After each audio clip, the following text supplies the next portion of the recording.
শহীদ বুদ্ধিজীবী দিবস উপলক্ষে 14 ডিসেম্বর সকাল থেকেই রাজধানীর মিরপুরে শহীদ বুদ্ধিজীবী কবরস্থান প্রাঙ্গণে নির্মিত স্মৃতিসৌধে আসতে শুরু করেন বিভিন্ন শ্রেণী ও পেশার মানুষ। এছাড়া বিভিন্ন রাজনৈতিক দলের নেতাকর্মীরাও স্মৃতিসৌধে ফুল দিয়ে শ্রদ্ধা নিবেদন করেন। সকাল 9টার দিকে বিএনপির পক্ষ থেকে দলের মহাসচিব মির্জা ফখরুল ইসলাম আলমগীর ও অন্যান্য নেতারা পুষ্পস্তবক অর্পণ করেন।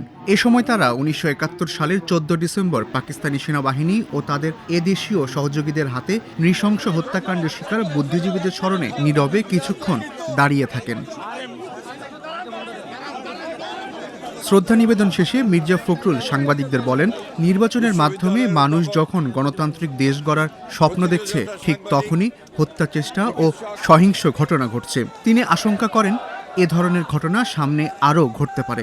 এটা একটা পরিকল্পিত হত্যাকাণ্ড ছিল, যে বাংলাদেশকে তার বিজয়ের পূর্ব মুহূর্তে মেধাশূন্য করে দেওয়ার গভীর চক্রান্ত, যে আমরা যে কোনো মূল্যেই বাংলাদেশের স্বাধীনতা সার্বভৌমত্বকে অক্ষুণ্ণ রাখবো, গণতান্ত্রিক অগ্রযাত্রাকে অক্ষুণ্ণ রাখবো, সমস্ত চক্রান্তকে ব্যর্থ করে দিয়ে বাংলাদেশকে নতুনভাবে আমরা গড়ে তুলব ইনশাআল্লাহ।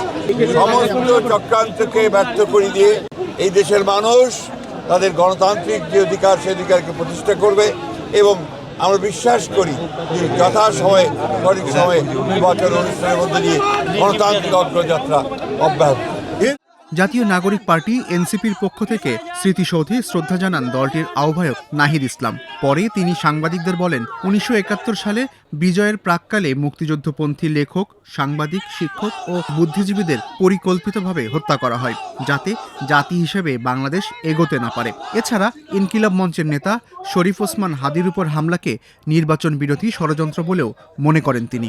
অবশ্যই এটা নির্বাচন বিরোধী একটি ষড়যন্ত্র হিসেবে দেখছি। একই সাথে 24-এর বিপ্লবের যারা অংশীদার ছিলেন, কোনো না কোনোভাবে তাদেরকে বিতর্কিত করা, তাদেরকে হত্যাযোগ্য করে তোলার চেষ্টা 5ই আগস্ট থেকেই হচ্ছে। সেটারও ধারাবাহিকতা, কারণ এই নেতৃত্বগুলোকে সরিয়ে দিলেই 24-এর বিপ্লবকে নস্যাৎ করা সম্ভব বলে কোনো একটা শক্তি মনে করছে, কিন্তু আমরা মনে করি দৃঢ়ভাবে তারা ব্যর্থ হবে।